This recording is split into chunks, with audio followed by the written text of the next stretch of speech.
Second year biology के lecture में आपको वेलकम करते हैं। चैप्टर नंबर 17 डियर स्टूडेंट्स हम पढ़ रहे हैं। इससे प्रीवियस लेक्चर में हमने पिट्यूटरी ग्लैंड के तमाम हार्मोन्स को कंप्लीट किया, सिर्फ गोनेडोट्रोफिक हार्मोन्स को छोड़ के। उसके बाद हमने गोनेड्स को स्टार्ट किया था, गोनेड्स में से ओवरीज़ को। इसी को डियर स्टूडेंट हम यहाँ पर कंटिन्यू करने जा रहे हैं। आपको एक सीक्वेंस बताई है हार्मोन्स की कि anterior lobe of pituitary gland से जो हार्मोन सिक्रीट होता है इसको कहते हैं एफएसएच। एफएसएच का नाम से पता चल रहा है ये फॉलिकल्स को स्टिमुलेट करता है, फॉलिकल्स की मैचुरेशन स्टार्ट करता है। जैसे ही ये फॉलिकल्स मैच्योर होना, राइपन होना स्टार्ट होते हैं तो ये जो हार्मोन सिक्रीट करते हैं इसको बोलते हैं एस्ट्रोजन।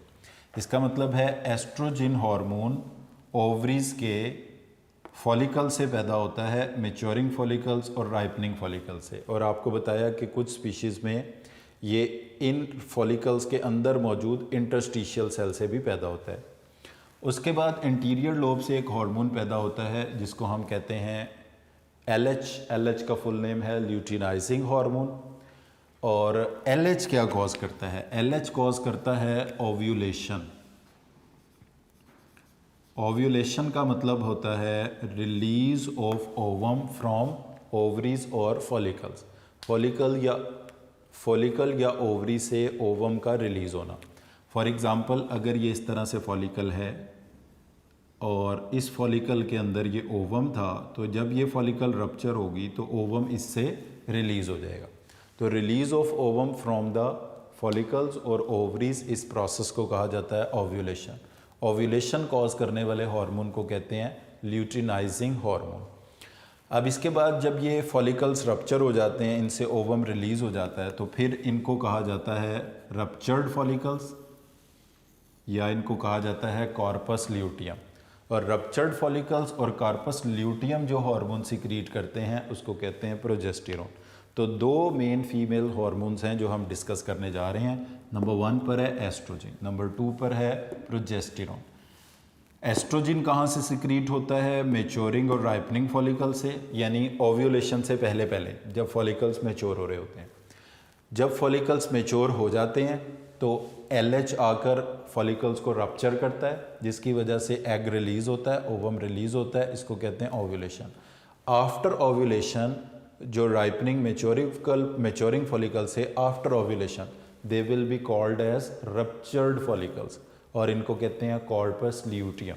रप्चर्ड फॉलिकल कह दो आप इनको, या आप इनको कह दो कॉर्पस ल्यूटियम, एक ही बात है। तो कॉर्पस ल्यूटियम या रप्चर्ड फॉलिकल से जो हार्मोन सिक्रीट होता है, इस हार्मोन को कहा जाता है प्रोजेस्टेरोन, इसको बोला जाता है। अब यहाँ पर थोड़ा सा फीडबैक का भी जिक्र कर लें कि ये जो एलएच और एस्ट्रोजन है, एलएच हार्मोन है ल्यूटिनाइजिंग हार्मोन और एस्ट्रोजन हार्मोन है, इनका आपस में पॉजिटिव फीडबैक है। यानी एस्ट्रोजन बढ़ता है तो एलएच बढ़ता है, एस्ट्रोजन कम होता है तो एलएच कम होता है। तो ripening follicles, maturing follicle Aahista Aahista जब एस्ट्रोजन को बढ़ाते जाएंगे तो एस्ट्रोजन के शार्प राइज से, तेज़ी से बढ़ने से एलएच का भी क्या होगा? शार्प राइज होगा, जिसकी वजह से फॉलिकल्स फट जाएंगे, रप्चर हो जाएंगे और ओव्यूलेशन होगी। तो डियर स्टूडेंट, ये इसी तरह के क्वेश्चंस इनके बारे में आपने याद रखने हैं कि ल्यूटिनाइजिंग हार्मोन का फंक्शन क्या है? ओव्यूलेशन कराना। एस्ट्रोजन और ल्यूटिनाइजिंग हार्मोन का आपस में कौन सा फीडबैक है? पॉजिटिव फीडबैक है। फिर उसके बाद प्रोजेस्टेरोन हार्मोन्स कहाँ से सिक्रीट होता है? रप्चर्ड फॉलिकल या कॉर्पस ल्यूटियम से। और राइपनिंग फॉलिकल से कौन सा हार्मोन पैदा होता है? एस्ट्रोजन पैदा होता है। अब डियर स्टूडेंट, हम इस एस्ट्रोजन का और प्रोजेस्टेरोन का फंक्शन डिस्कस करने जा रहे हैं। तो सबसे पहले हम ये देखेंगे कि जो फीमेल रिप्रोडक्टिव पार्ट है, जिसको हम यूट्रस बोलते हैं, जिसके अंदर न्यू बॉर्न की डेवलपमेंट होती है या बेबी प्रोड्यूस होता है, इस पार्ट को कहा जाता है यूट्रस। और इसके नैरो पार्ट को कहा जाता है सर्विक्स। और इसकी ये जो बर्थ कैनाल है इसको कहा जाता है वेजाइना। अब डियर स्टूडेंट, ये जो यूट्रस की इनर मोस्ट लेयर है, inner most layer of the uterus, इसको कहा जाता है एंडोमेट्रियम, जिसको हम ये रेड लाइनों से बना रहे हैं। Inner most layer of the uterus को कहा जाता है एंडोमेट्रियम।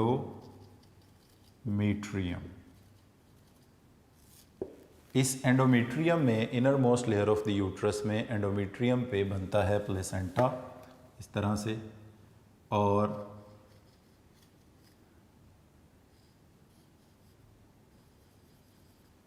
इस प्लेसेंटा के बनने के लिए एंडोमेट्रियम की वॉल को प्रिपेयर कौन करता है? एस्ट्रोजन। तो डियर स्टूडेंट, एस्ट्रोजन का पहला फंक्शन ये है कि it prepare the endometrium for placenta formation. Estrogen female reproductive cycle में, मेंस्ट्रुअल साइकिल में क्या काम करता है? इट कॉजेस एंडोमेट्रियम, एंडोमेट्रियम का मतलब क्या है? Inner most layer of the uterus. इसकी वास्कुलराइजेशन कॉज करता है। वास्कुलराइजेशन का मतलब ये है कि इसमें ब्लड सप्लाई को ज़्यादा किया जाता है। ब्लड सप्लाई ज़्यादा होगी तो इसको ज़्यादा ऑक्सीजन, ज़्यादा खुराक, ज़्यादा ग्लूकोज मिलेगा और ये प्लेसेंटा बनाने के लिए तैयार होगी। वास्कुलराइजेशन के नतीजे में इसकी थिकनेस भी इंक्रीज़ होती है। तो एस्ट्रोजन हार्मोन मेंस्ट्रुअल साइकिल के दौरान, फीमेल रिप्रोडक्टिव साइकिल के दौरान एंडोमेट्रियम को अफेक्ट करता है और एंडोमेट्रियम की थिकनेस को ज़्यादा करता है। थिकनेस को ज़्यादा करने से मुराद ये होती है कि इसके अंदर वास्कुलराइजेशन होती है। वास्कुलराइजेशन का मतलब ये होता है कि इसके अंदर ब्लड सप्लाई को बढ़ाया जाता है, और फिर इस वास्कुलराइजेशन को कॉज करने के दौरान ये क्या करता है? It exert positive feedback on LH, यानी एस्ट्रोजन बढ़ता है तो उसके नतीजे में LH बढ़ता है, और LH क्या कॉज करता है? ओव्यूलेशन, फॉलिकल से एग को रिलीज़ करवा देता है। एग जो है वो ओवरी या फॉलिकल्स पड़ जाते हैं और उनसे एग रिलीज़ हो जाता है। तो यहाँ पर याद ये रखना है कि आपने प्रोजेस्टेरोन और एस्ट्रोजन और LH में कौन सा फीडबैक है?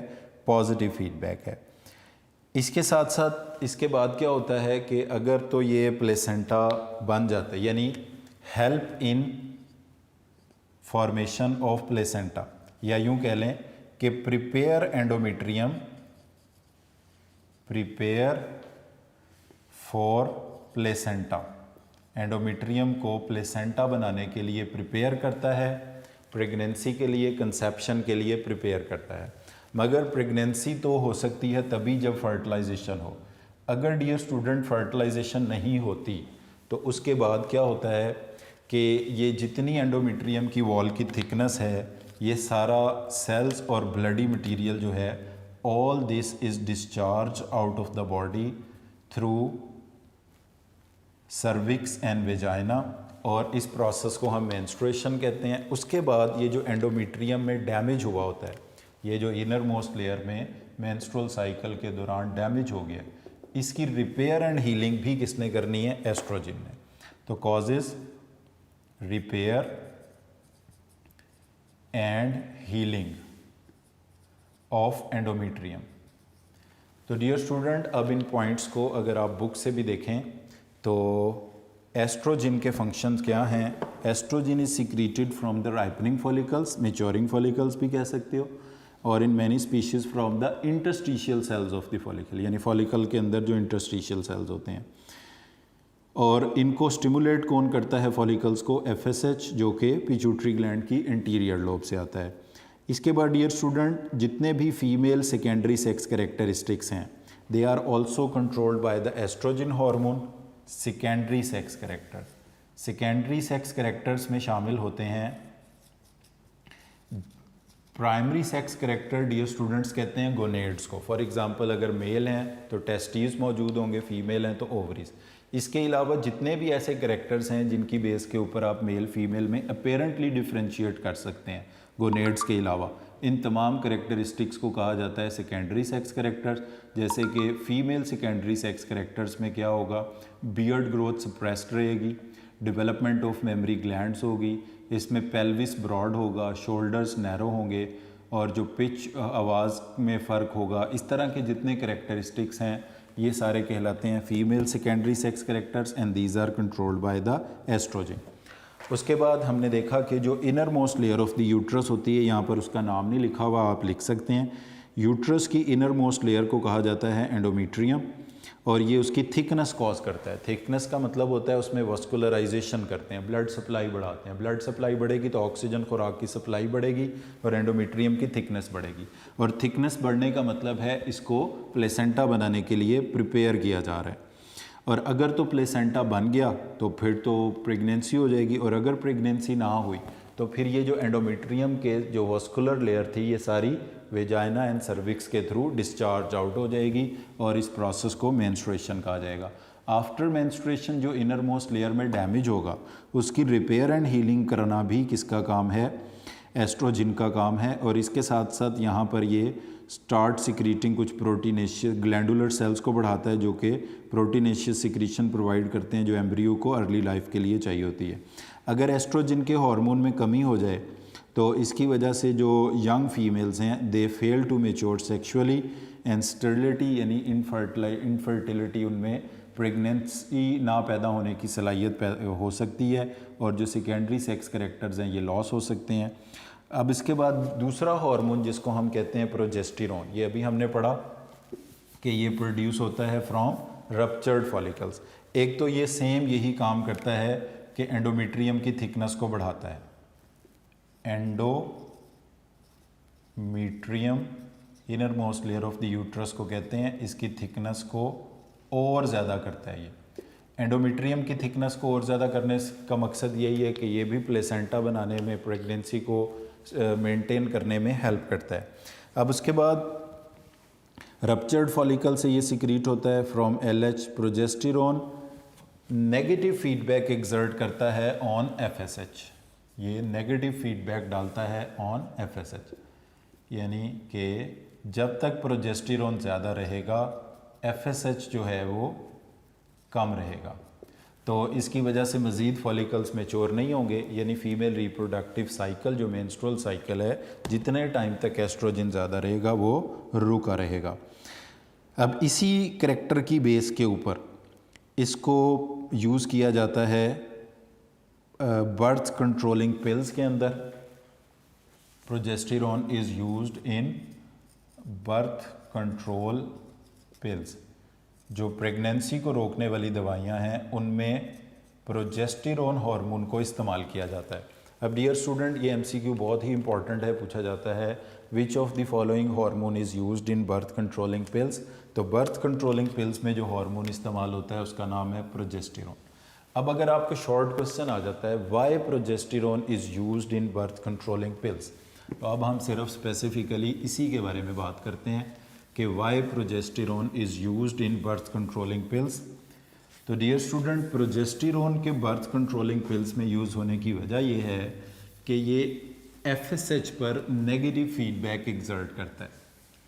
अब अगर आप देखें कि ये FSH पे नेगेटिव फीडबैक डालता है, FSH कम होगा तो एस्ट्रोजन भी कम रहेगा, एस्ट्रोजन कम रहेगा तो LH भी कम रहेगा, क्योंकि रिलेशनशिप हमने क्या लिखा है, FSH उसके बाद एस्ट्रोजन, एस्ट्रोजन के बाद LH, LH के बाद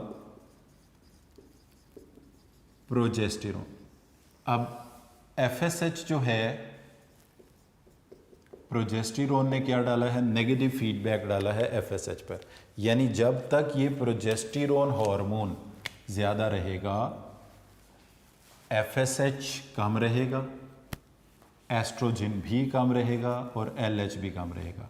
LH के कम होने का मतलब है इट विल सप्रेस ओव्यूलेशन। इसके नतीजे में क्या होगा, ओव्यूलेशन सप्रेस रहेगी, और जब तक ये ओव्यूलेशन सप्रेस रहेगी फर्टिलाइजेशन नहीं हो सकती।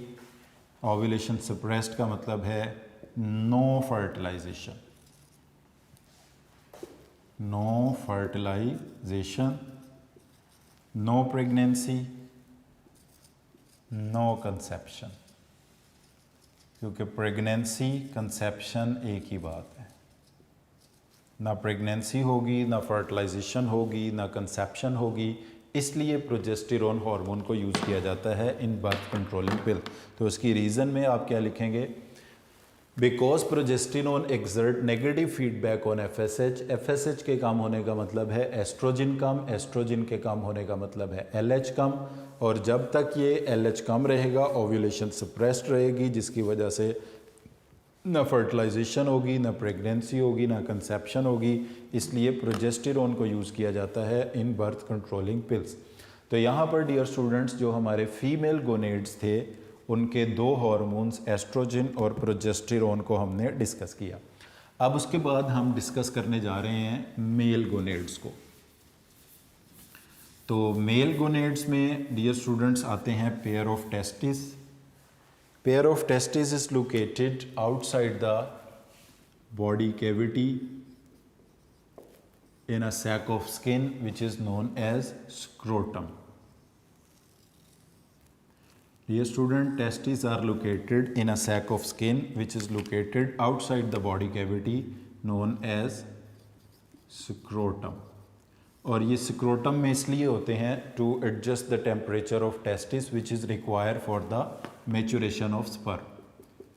अब dear student, ये जो हमारे testicles हैं they consist of numerous fine convoluted tubules. ये बहुत ज़्यादा फाइन convoluted ducts tubule से मिलकर बने होते हैं, और इन tubules को हम कहते हैं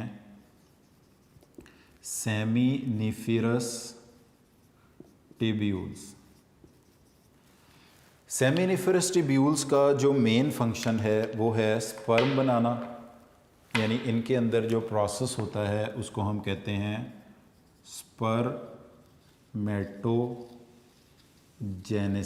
फॉर्मेशन ऑफ स्पर्म होती है इसके अंदर। अब यहाँ पर कुछ सेल्स पाए जाते हैं आउटसाइड दीज ट्यूब्यूल्स, ये जो मैं रेड डॉट्स लगा रहा हूँ, इन सेल्स को कहा जाता है, these cells are known as interstitial और लीडिंग सेल्स। इन सेल्स को कहा जाता है इंटरस्टिशियल और लीडिंग सेल्स।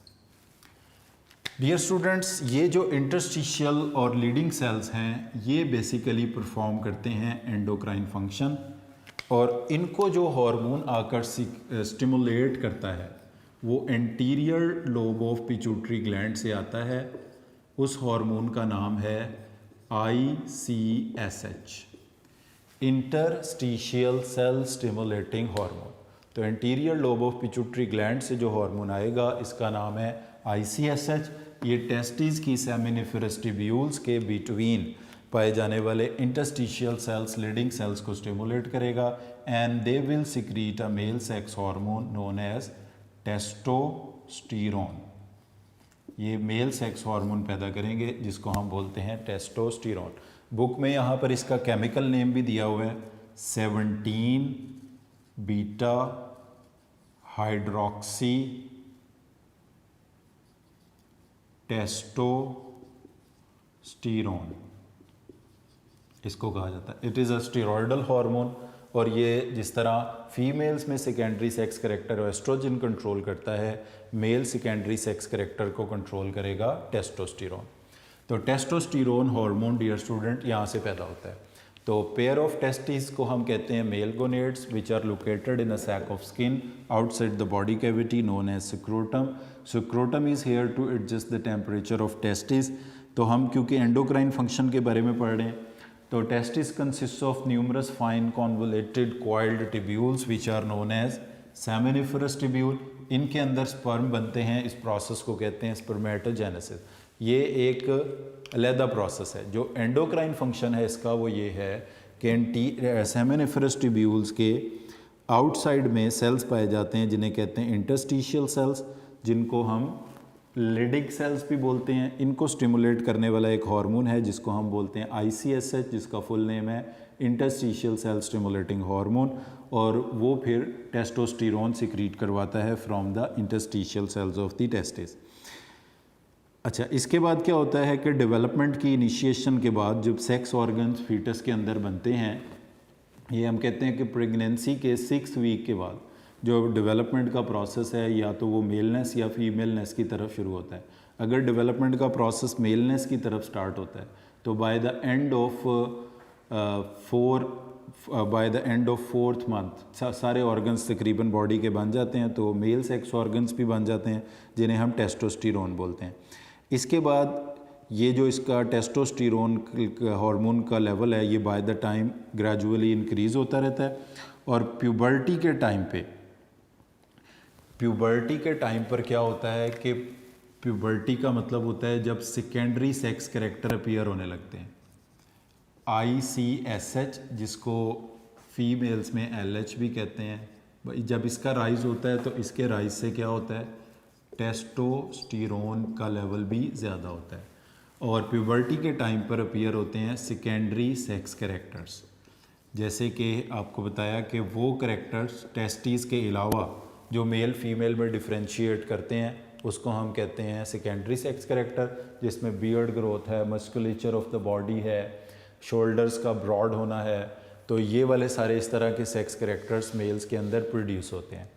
अब किसी वजह से अगर टेस्टोस्टेरोन हार्मोन का लेवल कम रह जाए या इसकी किसी एबनॉर्मेलिटी की वजह से टेस्टोस्टेरोन हार्मोन कम पैदा हो, तो इसके नतीजे में क्या होगा कि प्यूबर्टी के टाइम पे जो सेकेंडरी सेक्स कैरेक्टर्स हैं वो अपीयर नहीं होंगे,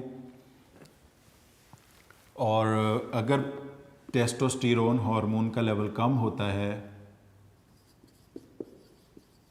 इसका कम लेवल की वजह से कैस्ट्रेशन का मतलब ये होता है कि ऐसे मेल्स जो जीनोटिपिकली प्राइमरी सेक्स कैरेक्टर्स में मेल्स हैं मगर उनमें secondary sex characters under developed रहते हैं या अपीयर ही नहीं होते, their body phenotypically look like females. Genotypically वो मेल हैं but their body phenotypically look like female, इनको हम कहा जाता है कैस्ट्रेशन इसको बोलते हैं, या इसको हम बोलते हैं कैस्ट्रेटेड मेल्स इनको हम बोलते हैं। तो डियर स्टूडेंट एक बार फिर देख लें मेल गोनेड्स के बारे में। टेस्टीज मेल गोनेड्स को हम बोलते हैं, और ये हमने देखा कि सैक ऑफ स्किन में होते हैं। इनकी ट्यूब्यूल्स को कहते हैं सेमिनिफरस ट्यूब्यूल, जिनमें स्पर्म बनना स्पर्मेटोजेनेसिस है। और ये जो रेड डॉट्स लगाए हैं इन सेल्स का नाम इंटरस्टिशियल सेल्स और लीडिंग सेल्स है। एंटीरियर लोब से जब ICSH हार्मोन आकर इन इंटरस्टिशियल सेल्स को स्टिमुलेट करता है तो ये टेस्टोस्टेरोन हार्मोन पैदा करते हैं, जिसका केमिकल नेम है 17 बीटा हाइड्रोक्सी टेस्टोस्टेरोन। अब ये इसकी स्टेजेस हैं, देखें जब डेवलपमेंट में टेस्टीज डेवलप हो जाते हैं बिफोर बर्थ ही, तो टेस्टोस्टेरोन हार्मोन सिक्रीट होना शुरू हो जाता है और कंटिन्यूसली इसके अंदर राइज होता रहता है। जब प्यूबर्टी की एज आती है, प्यूबर्टी की एज होती है 13 ईयर्स 14 ईयर्स की एज, 13-14 ईयर्स की एज में क्या होता है, प्यूबर्टी का टाइम जब स्टार्ट होता है तो शार्प राइज होता है ICSH के लेवल में। उसकी वजह से टेस्टोस्टेरोन का लेवल भी बढ़ता है और सेकेंडरी सेक्स कैरेक्टर्स अपीयर होना शुरू हो जाते हैं। सेकेंडरी सेक्स कैरेक्टर्स में जैसे आपको बताया beard growth, musculature of the body, broad shoulders etcetera, ये सारे मेल सेकेंडरी सेक्स कैरेक्टर्स हैं। और इसके साथ साथ जो सेक्स डिराइव है वो भी इंक्रीज़ होना शुरू हो जाती है। और फिर ये थ्रू आउट जो है ये सेकेंडरी सेक्स कैरेक्टर प्रमोटेड रहते हैं because of the high level of testosterone.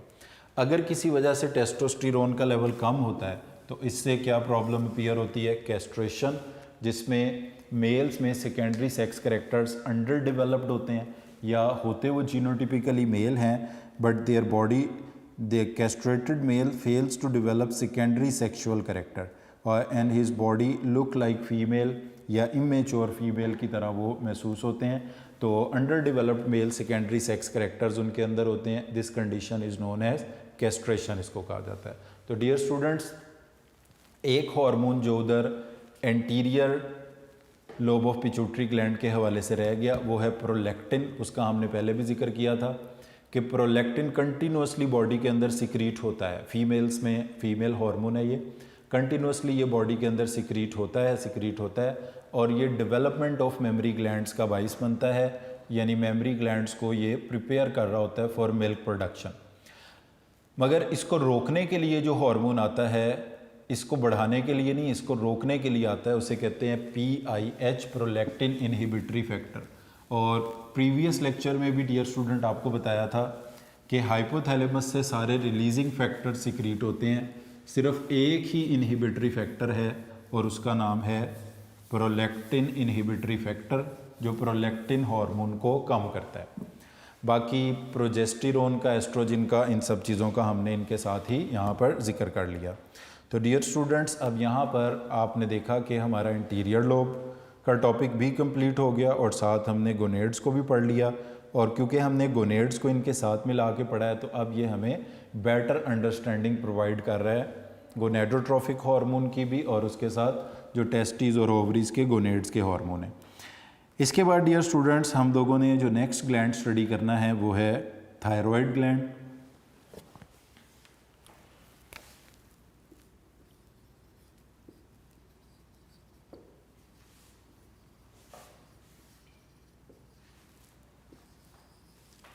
Thyroid gland, सबसे पहले देखेंगे कि where the thyroid gland is located.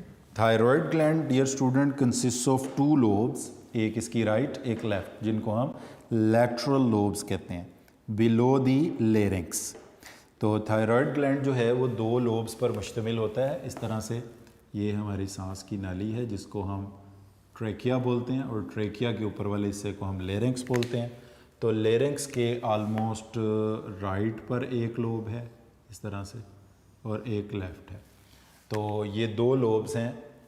Thyroid gland consist of two lateral lobes below larynx.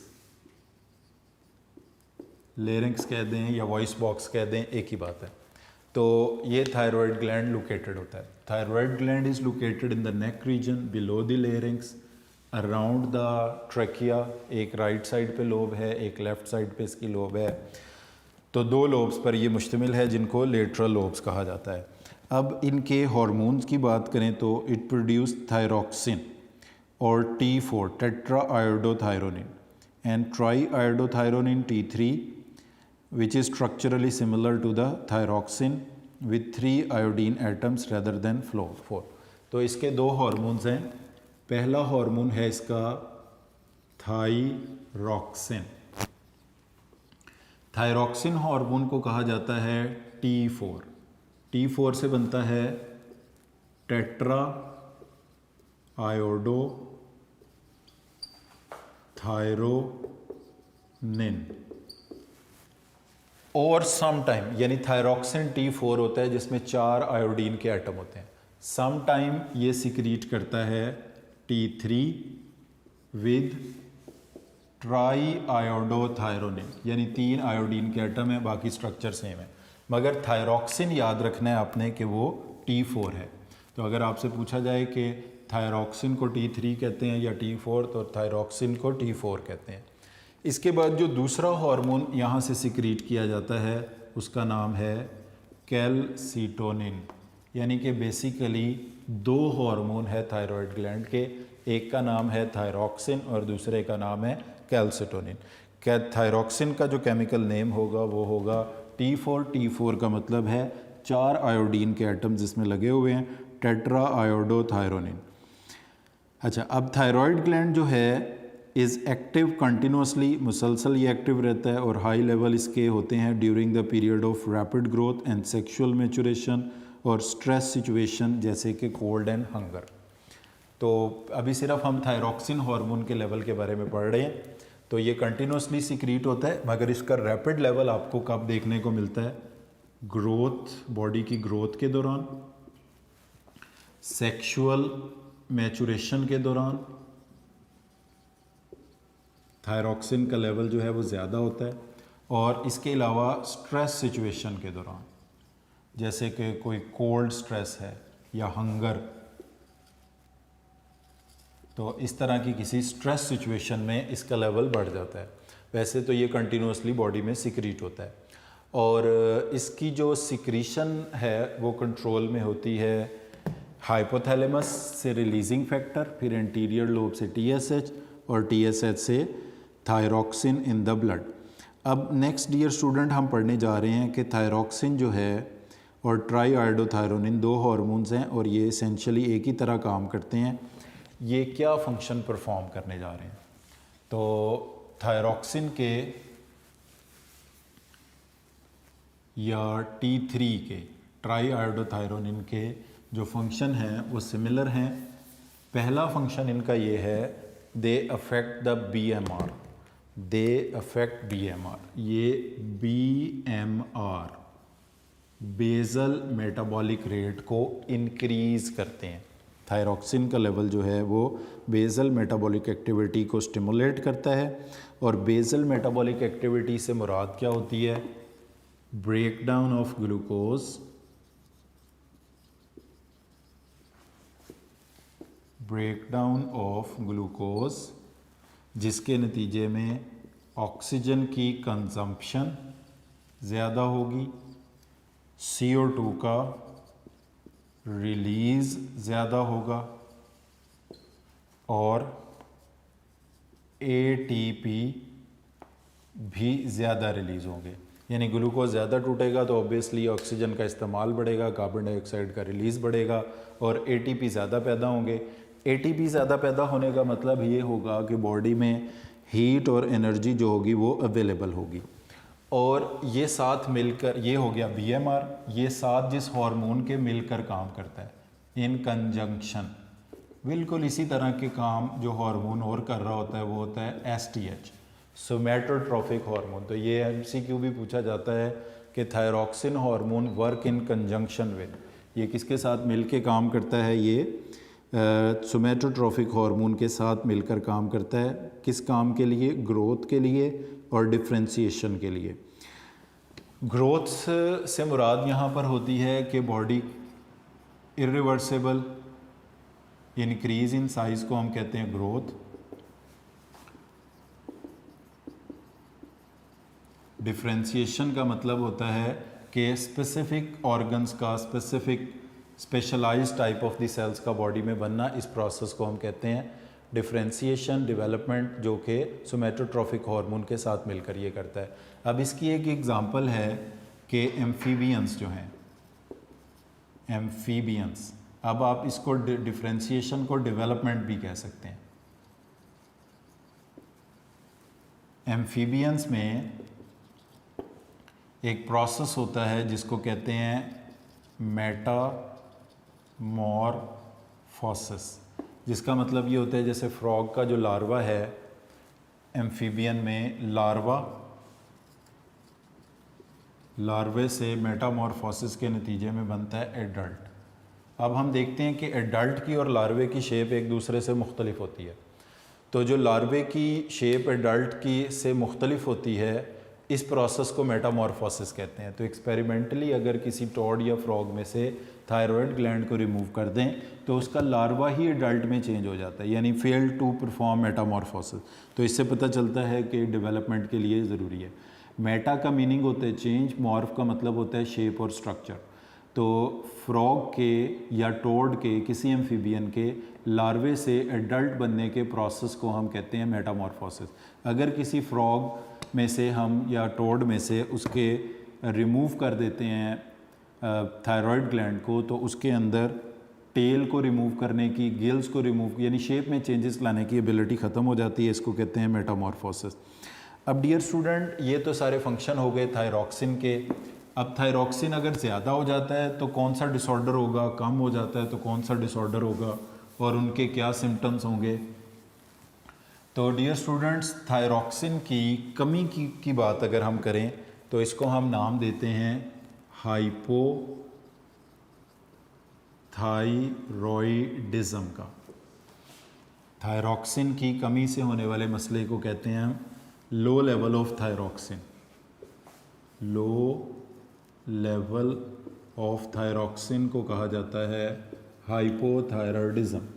Hypothyroidism यानी लो लेवल ऑफ थायरॉक्सिन में जो दो प्रॉब्लम्स देखने को मिलेंगे हमें, उसमें ये एक है कंजेनिटल डेफिशिएंसी ऑफ थायरॉक्सिन, यानी पैदाइशी तौर पर थायरॉक्सिन की कमी हो। इस कंडीशन को कहा जाता है सीरीटिनिज्म। Congenital by birth.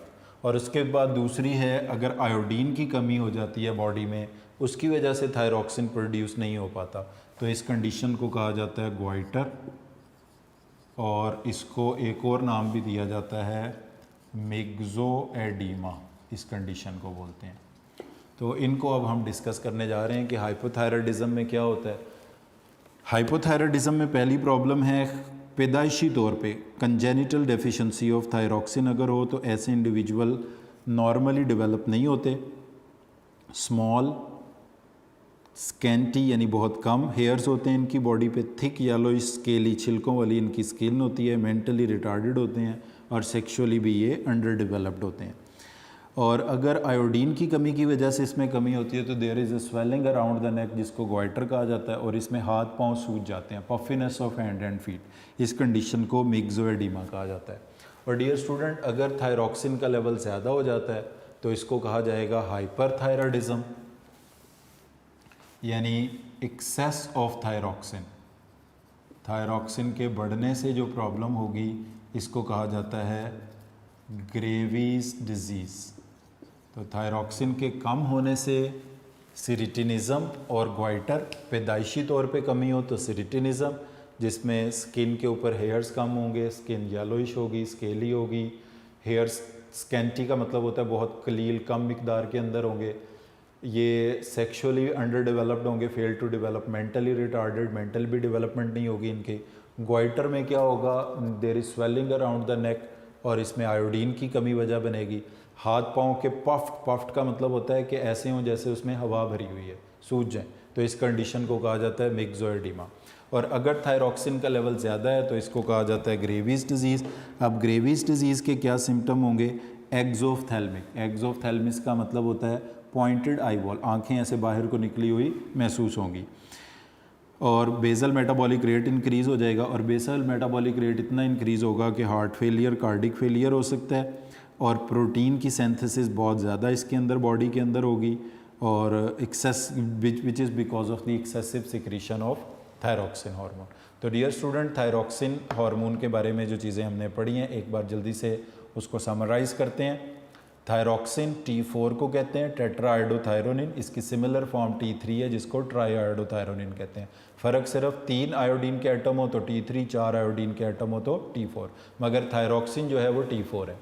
Basic function इसका बेसल मेटाबॉलिक रेट को इंक्रीज़ करना है। ये कंटिन्यूसली बॉडी में सिक्रीट होता है, ग्रोथ के टाइम में ज़्यादा हो जाता है, स्ट्रेस के टाइम पे ज़्यादा हो जाता है, और मैचुरेशन के टाइम पे, डिफ्रेंशिएशन के टाइम पे भी ये ज़्यादा हो जाता है।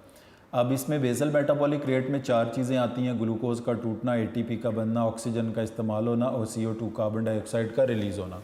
ये जिस हार्मोन के साथ मिलकर ग्रोथ को बढ़ाता है इसको कहते हैं सोमैटोट्रोफिक हार्मोन। ये डेवलपमेंट मेटामॉर्फोसिस के लिए भी ज़रूरी है। एक्सेस ऑफ थायरॉक्सिन हो तो ग्रेवीज डिजीज़ होती है, कंजेनिटल डेफिशिएंसी हो तो सिरिटिनिज़म होती है, और आयोडीन की कमी की वजह से कम हो तो ग्वाइटर, जिसको मिक्सोएडिमा भी कहते हैं। तो आज के लेक्चर को डियर स्टूडेंट हम यहीं पर वाइंड अप करते हैं, मुकम्मल करते हैं, कंक्लूड करते हैं। आज के लेक्चर में हमने थायराइड ग्लैंड के हार्मोन थायरॉक्सिन को कंप्लीट किया है, और इसके साथ हमने एक हार्मोन को इसके छोड़ा है, कैल्सिटोनिन, वो हम पैराथायरॉयड ग्लैंड के साथ मिला के पढ़ेंगे। तो आज के लेक्चर को हम यहीं मुकम्मल करते हैं। Thank you very much for today.